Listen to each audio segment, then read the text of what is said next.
국가 비상사태라고 할 수 있는 저출생을 극복하기 위해 국가의 모든 역량을 총동원하겠습니다.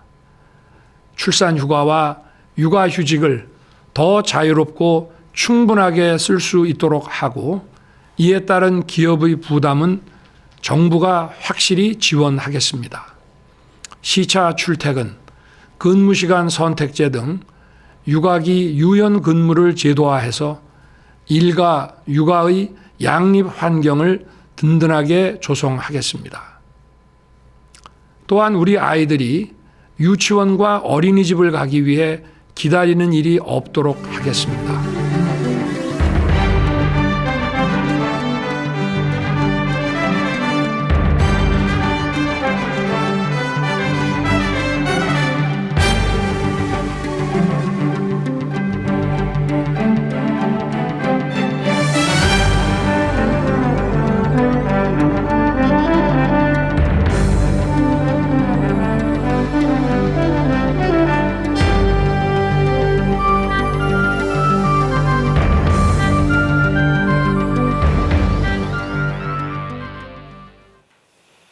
지난 8월 출생아 수가 1년 전보다 5.9% 늘어나서 10년 만에 가장 큰 증가폭을 보였습니다. 반가운 소식이긴 합니다만 아직 갈 길은 멀고 이번 반등의 불씨가 꺼지지 않기 위해서는 많은 노력들이 필요할 텐데요. 저출생 대응 정책에 대해서 자세하게 얘기 나눠보도록 하겠습니다. 이봉주 서울대학교 사회복지학과 교수와 함께하겠습니다. 어서 오세요. 네, 안녕하세요. 네, 반갑습니다. 어떻게 보면 가장 핫한 또 키워드가 될 수 있지 않을까라는 생각이 드는데 오늘이죠. 정부가 5차 인구비상대책회의를 열고 출산율을 제고를 위한 구체적인 방안을 발표할 예정입니다. 이 정부의 저출생 대응 정책 내용을 살펴보기에 앞서서 지금 출생아 현황을 좀 보는 게 좋을 것 같은데 통계청이 발표한 8월 인구 동향에 따르면 지난 8월이죠. 태어난 아이가 2만 명을 넘어서서 2달 연속 증가세를 이어간 것으로 나타났습니다. 우리 추이 좀 살펴볼까요? 출생아 수. 네. 일단 말씀하신 대로 통계청 자료를 보면 최근 출생아 수가 지속적으로 늘어나는 경향을 보이고 있고요. 예를 들어서 지난 8월 같은 경우는 출생아 수가 2만 98명. 그래서 전년 대비 같은 달에 약 한 5.9% 실제로 증가되는 것으로 나타나거든요. 그리고 또 고무적인 현상은 이런 그 경향이 최근 6개월 데이터를 보더라도 지속적으로 증가하는 경향으로 나타나고 있어서 뭔가 출생아 수가 반등하고 있는 것이 아니냐 이런 기대를 하게 하고요.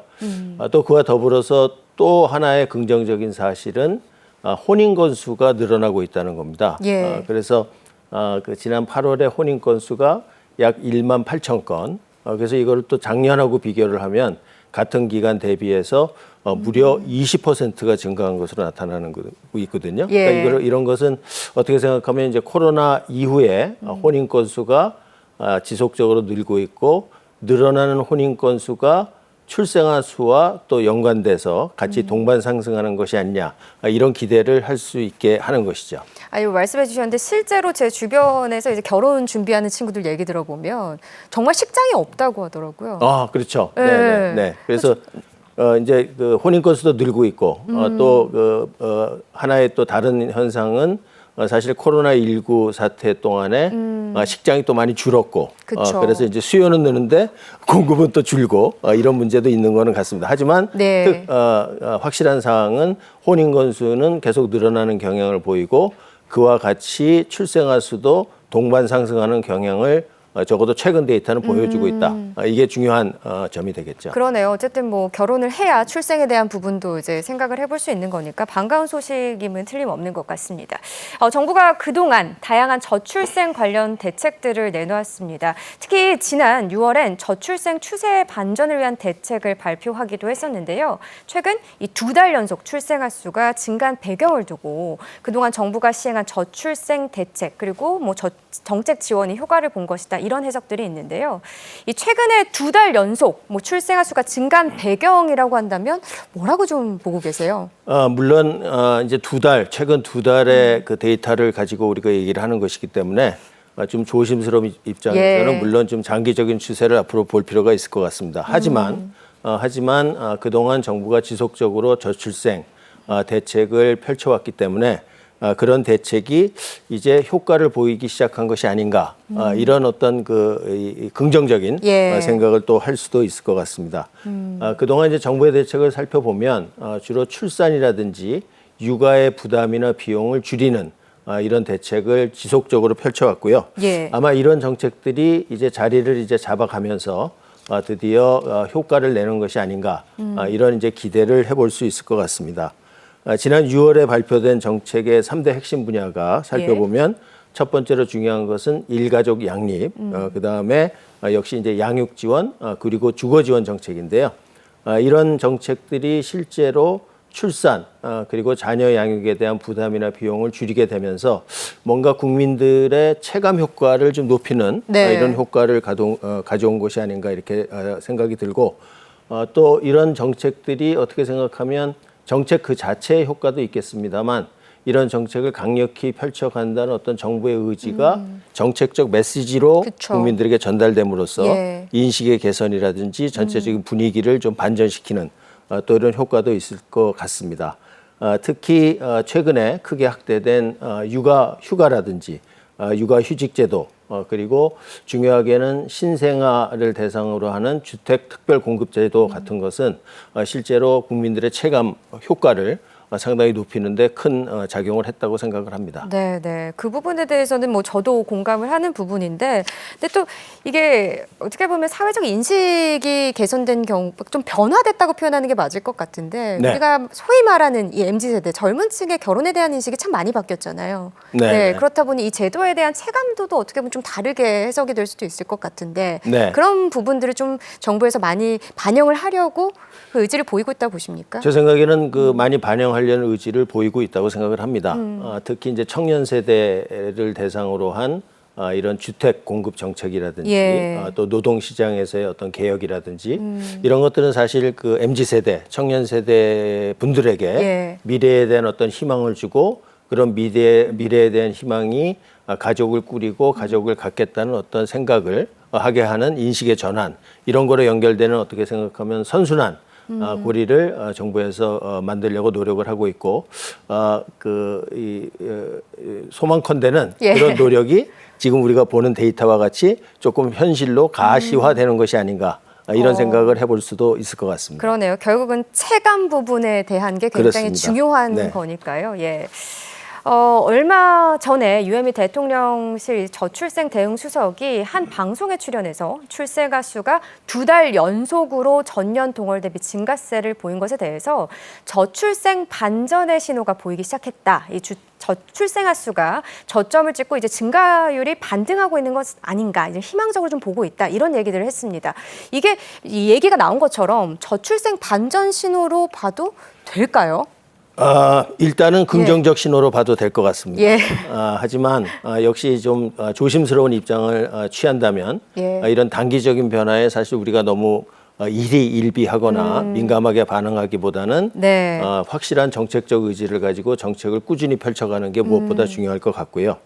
또 그런 의미에서는 이제 저희가 작년 대비 증가했다 이런 표현을 많이 쓰는데 그 얘기를 뒤집어서 생각해 보면 사실은 작년에 출산율이 너무 낮았기 때문에 그쵸. 어떻게 생각하면 절대적으로는 그렇게 높은 증가가 아닌데도 작년 대비는 높은 것으로 나타나는 어떤 일종의 착시 네. 효과일 네. 수 있기 때문에 그런 데이터를 해석하는데 좀 주의를 할 필요는 있을 것 같습니다만 하지만 전반적인 추세는 틀림없이 조금 더 긍정적인 방향으로 가고 있다 이렇게 판단할 수 있을 것 같고요. 예.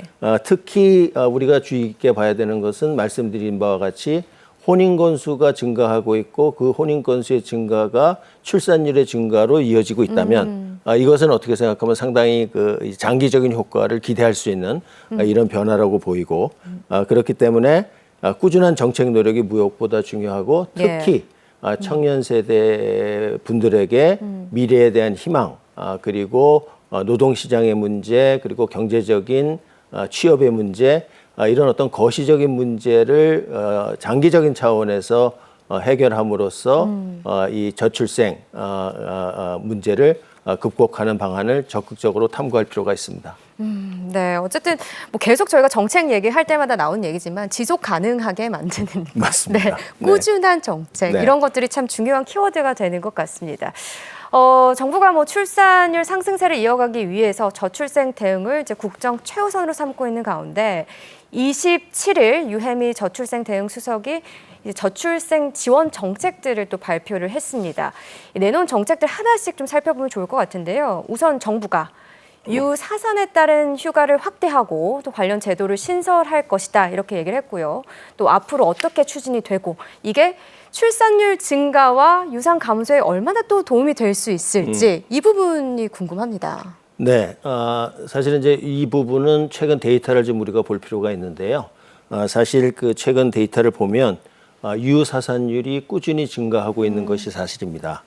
그래서 2023년의 데이터를 보면 전체 임신 중에 약 26%가 사실 유사산으로 예. 귀결되는 이런 현상을 보였기 때문에 그 수치만 놓고 보면 임신 사건 중에 한 건은 유사산율이 된다는 얘기니까 뭐 단순 수치로만 생각하면 유사산율을 조금만 줄일 수만 있어도 사실 출산율을 그쵸. 높일 수 있는 그 효과를 거둘 수 있다는 기대를 할 수 예. 있게 하는 것이죠. 이제 그런 면에서 이번에 정부의 그 지원 방침에 유사산율에 따른 건강 지원이라든지 그 다음에 휴가 제도를 대폭 확대한다든지 하는 것은 그 유사산율에 영향을 줌으로써 간접적으로 출산율에 영향을 줄 수 있는 하나의 네. 대책도 될 수 있다고 생각이 들고 또 이런 직접적인 효과와 더불어서 더 중요한 것은 제가 생각하기에는 예. 이런 그 임신부와 또 산모들의 건강을 최우선한다는 어떤 정부의 정책 의지를 매우 강력하게 표시함으로써 임신과 출산에 대한 국민들의 인식을 바꾸고 또 그것이 출생률의 증가로 이어질 수 있는 이런 그 반등의 계기를 마련할 수 있다고 생각이 되고요. 그렇기 때문에 이러한 제도를 이제 지속적으로 추진하는 것이 상당히 중요하고 예. 또 이런 제도는 사실은 생각을 해보면 정부의 어떤 정책뿐이 아니라 사실은 참여하는 기업, 해당 기업들의 동참과 참여가 무엇보다도 중요합니다. 이제 그런 의미에서는 그런 동참과 참여를 이끌어내기 위해서 해당 기업에 대한 지원책이라든지 그쵸. 이런 것도 정책의 하나의 패키지로 생각해 볼 수 있겠죠. 네, 뭐 네. 정부뿐 아니라 이제 기업에서의 지원도 굉장히 상당히 체감률을 높이는 데는 중요합니다. 중요하다고 봅니다. 뭐 번외 얘기긴 합니다만 저도 얼마 전에 알았는데요. 이제 유산을 했을 경우에 몸을 회복하기 위해서 뭔가에 이제 한의원을 찾아간다 이런 비용도 지자체별로 지원 정책이 있다고 또 하더라고요. 네, 그런 그 지원책도 있고 또 이번에 발표된 그 정책을 보면 통상적으로 그런 기간, 휴식을 취할 수 있는 기간을 5일 정도 인정을 해줬는데 그거를 이제 10일까지 연장해서 지원하는 이런 그 휴식 그리고 건강 회복 기간을 연장하는 이런 정책도 내놨기 때문에 그런 면에서는 좀 장기적으로 효과를 기대할 수도 있을 것 같다는 생각입니다. 네, 결국에는 이제 체감도를 높이기 위한 뭐 그런 기간들도 좀 확대하는 부분의 논의들이 나오는 것 같습니다. 또 이 난임 가정 얘기 계속 하는데 의료비 지원이 확대가 된다고 하죠. 난임 가정의 경제적 부담을 좀 덜 수 있을까 싶은데요. 어떻습니까? 난임 가정에 대한 지원은 상당히 이제 중요한 정책 과제로 추진돼 예. 왔고 그런데 이제 그 이번 정책 오늘 발표된 정책을 보면 그 정책에 조금 그 빠졌던 부분이나 예. 조금 그 사각지대에 놓였던 부분을 개선하려는 정책적 의지가 보입니다. 예. 예를 들어서 지금까지는 내가 이제 난임 시술을 받았는데 나는 계속 시술을 받고 싶은데 가령 예를 들어서 난자를 채취하지 못해서 난임 수술을 더 이상 받을 수 없게 됐다든지, 그러니까 난임 수술이 이제 종료되는 상황이 예. 되는 거죠. 근데 본인은 이제 계속 하고 싶은 의지를 그쵸. 가지고 있는데 어쩔 수 없는 상황 때문에 더 이상 시술을 할 수 없게 될 때는 사실 그 비용의 일부를 지자체에 상환하는 이런 그 제도였습니다. 그러니까 어떻게 생각하면 난임 가정의 입장에서는 일단은 마음도 아픈데. 그러니까 마음이 정말 안 좋죠, 그런데 솔직히. 그거에 예. 따른 비용도 또 다시 그 상환을 하는 이런 이중고를 겪을 수도 있었는데 예. 이번에 발표된 정책에서는 그것을 이제 더 이상 상환하지 않도록 지자체의 지침을 개정한다든지 그런 방식으로 난임 가정들의 경제적 부담 그리고 또 어떻게 생각하면 상당히 중요하게 심리적 부담을 그쵸. 조금 더 낮춰주는 이런 정책을 내놓았습니다. 네, 이렇게 보면 난임 가정들을 보면요. 몸에 대한 어려움도 있지만 이 심리적인 측면이 굉장히 크긴 한 것 같더라고요. 맞습니다. 어떻게 보면 이런 부분을 조금 더 고려해 주려는 정부의 의지로도 보이네요. 네. 네, 알겠습니다. 우리나라 잠재 성장률이 최근 5년간 0.4%포인트 떨어지면서 이 국내 총생산 규모가 한국의 15배 이상에 달하는 미국에 처음 이제 추월당한 것으로 나타났습니다. 한국 경제 역동성에 대한 우려가 커지고 있는데요. 우리나라 잠재 성장률의 발목을 잡는 이 주된 이유. 이게 저출생에 따른 생산 인구 연령 감소다. 이 이유 때문이다 이렇게 좀 해석을 해볼 수 있습니까? 네, 물론 그게 이제 전부다는 아니겠습니다만 중요한 부분이 될 수 있고요. 우리가 이제 흔히 잠재 성장률이라고 하면 경제적으로 보면 이제 장기적 관점에서 한 국가의 경제 기초 체력이다 이렇게 우리가 표현을 합니다. 그래서 이제 잠재 성장력이다 이렇게 부르는 것인데 생각해 보면 이런 잠재 성장률의 핵심은 결국 노동력의 양과 질입니다. 네. 그런데 이제 저출생 고령화 현상으로 인해서 우리나라의 경우는 미래의 생산 인구가 급속히 줄어들 것으로 예상되고 있다는 것이죠. 그러니까 노동력의 규모가 빠른 속도로 줄게 되고 그리고 총 인구도 감소되고 이렇게 되면 우리 사회의 소비 성향도 낮아지게 되고 생산율도 떨어지게 되고 네. 그리고 인구학적으로는 이런 급격한 인구 변화를 소위 인구 절벽 현상이다 이렇게까지 표현을 하니까요. 어떻게 보면 경제적으로 상당히 위기 상황에 처할 수가 있고 실제 데이터를 보면 2022년에 15세에서 64세 생산 연령 인구가 전체 인구에서 차지하는 비율이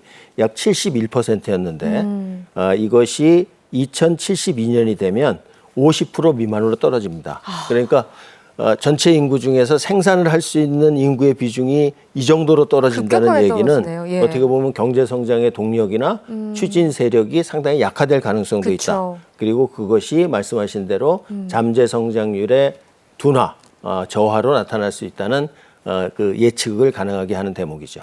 그러네요. 이렇게 또 숫자로 설명을 해주시니까 체감도가 남다른 것 같습니다. 예. 대한민국이요. 여전히 소멸 위기에 놓여 있는 것은 사실입니다. 특히 수도권을 제외한 지역의 인구 감소가 심각한 지방 소멸 시대에 봉착해 있다. 이런 표현들도 나오고 있는데 현재 우리나라의 소멸 위기가 어디까지 와 있는 걸까요? 이제 문제는 이제 인구 감소 현상이 오고 출생률 감소 현상이 지금 진행되고 있는데 그 속도가 지역에 따라 상당히 또 큰 편차를 보인다는 사실입니다. 그래서 우리나라의 실제 상황을 보면 지역의 저출생 그리고 고령화 현상이 훨씬 더 급격히 진행되고 있다는 것이죠. 그래서 이것이 지방의 이제 인구 소멸이다. 이렇게 이제 우리가 표현을 하는 것이고요. 실제로 그 인구 소멸 지수라는 것이 있습니다. 이거는 뭐냐면 한 지역의 인구가 소멸될 가능성이 인구가 급격히 감소돼서 진짜 소멸될 가능성이 얼마나 높은가를 측정하는 지표인데요. 간단하게 설명하면 만 20세에서 39세 가임 정년기 여성 대비 노인 인구의 비중을 보면 노인 인구 비중이 너무 높은 지역은 사실 이제 계속 인구가 줄어들 수밖에 없는 지역이니까 이제 그런 지역은 이제 인구 소멸의 가능성이 높은 지역이다 이렇게 보는 것인데 우리 그 실증 데이터를 보면 2024년 올해 8월 기준으로 우리나라의 전국 229개의 기초 단체 중에 이 인구 소멸 지표를 통해서 소멸의 위험이 큰 지역, 소멸 위험 지역이 131곳이니까요. 57%입니다. 그러니까 거의 한 60% 지역이 앞으로 인구가 소멸될 위험이 큰 지역으로 이런 객관적 지표로 판정이 되고 있는 실정이니까 사실 이런 지역의 인구 소멸 상당히 중요한 정책적 과제인 것은 틀림없는 것 같습니다. 그러네요. 제가 한 이제 지방의 이야기인데 전라북도 쪽의 한 곳이 인구가 10만 명이었는데 대학교도 요즘 폐지가 많이 되잖아요. 캠퍼스들도 인구가 7만 명 이하로 떨어졌다고 합니다. 그 대학교가 폐지됨으로써요. 그렇죠. 캠퍼스가. 네. 근데 이게 이제 지방에 요즘 문 닫는 곳들이 워낙 많아지니까 실질적으로 급속화되고 있다고도 저희가 느낄 수 있는 거네요. 그렇죠. 그리고 인구가 이렇게 줄게 되니까 말씀하신 대로 사회 기관 시설이라든지 그다음에 교육 시설 예. 이런 것도 축소가 될 수밖에 없고 예. 그렇게 되면 그런 축소가 어떻게 생각하면 지역별 편차가 있게 되고 지역에서 그런 축소가 더 빨리 이루어지게 되면 이런 소위 인구 감소 예. 속도가 지역일수록 더 가속화되는 이런 현상을 보일 수 있기 때문에 이 부분은 상당히 적극적으로 예. 우리가 전체 지역균형 발전이라는 측면에서도 그리고 전체 인구정책 측면이라는 측면에서도 상당히 중요하게 대응을 해야 되는 부분인 것이죠. 네. 현재 대한민국이 이 소멸 위기에 직면해서 사회 부양 부담이 증가하고 있는 상태라고도 볼 수 있겠습니다. 앞으로 이런 추세라면 사실 사회적 부담금도 많이 늘어나지 않겠습니까? 네, 당연히 예. 이런 이제 인구 구조의 변화와 인구 변화는 사회적 부담금의 증가로 귀결될 확률이 높아지고요. 뭐 역시 핵심적인 사항은 이런 저출산 고령화의 어떤 그 시대의 핵심적인 사항은 미래 생산 인구의 감소, 예. 그리고 노인 인구의 증가입니다. 그래서 이걸 사회적으로 보면 우리가 뭐라고 표현하냐면 생산 인구가 부담해야 되는 노인 인구의 비중을 노인 부양비 이렇게 해서 이제 표현을 하는데요. 네. 우리가 그 생산 인구 100명당 부양하는 노인 인구의 수를 보면 2022년에는 그 수가 25명이었습니다. 그런데 이게 불과 20년 후 네. 2042년이 되면 67명이 됩니다. 그러니까 생산인구 100명이 예. 거의 70명의 노인분들을 부양해야 되는 사회적 부담을 지는 것이니까 이렇게 생각하면 그 연령인구 3명이 2분의 노인을 부담해야 되는 이런 이제 고부담 그러네요. 사회가 되는 것이죠. 예. 그래서 이런 이제 고부담 사회가 되면 그에 따른 경제적 부담과 더불어서 역시 우리가 간과할 수 없는 거는 사회복지 비용의 증가가 연결이 되기 때문에 네. 그런 것들이 상당히 큰 사회적 부담으로 다가올 수 있다는 것이죠. 그래서 그러네요. 어떻게 생각하면 저출산 고령화 정책의 정책적 중요성은 핵심적으로 얘기하면 바로 이 부분에 있다. 우리 사회의 지속 가능성을 우리가 어떻게 담보할 것이냐를 생각하면 결국 이런 사회의 고부담 구조를 어떻게 앞으로 예. 연장하거나 혹은 더 방지하는 이런 대책들이 필요하다는 것이죠. 그러네요. 저희가 첫 번째 이슈에서 다뤘던 거하고 좀 일맥상통하는 부분도 분명히 있다고 볼 수도 있을 것 같습니다. 예.